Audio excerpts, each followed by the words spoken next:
always get eaten by caterpillars. Like broccolis are flowers, did you know?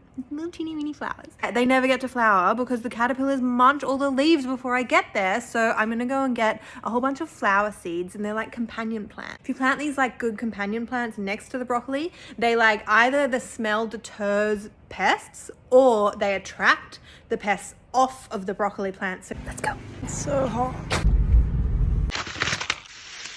I picked up some sweet peas to go up the fence near the garden beds that I'm going to plant. Beautiful flowers, and apparently they're really good for pests. I've never done nasturtium before. I think it's nasturtium. And they're edible. These ones attract caterpillars and aphids. And we're doing marigold. I'm just going to plant these everywhere all throughout the beds because these ones apparently their smell deters and they attract bees. I've got a whole bunch of herbs that smell will deter pests, but they will also attract pests like away from the plants that we want. We'll be planting a lot of coriander everywhere because apparently that's really good. And then lastly, I bought a bunch of sage because we actually have a garden bed that has sage in it right now, and it is taking over, and it is the only time I've ever not gotten basil caterpillars all over my plants. And I have too much basil now.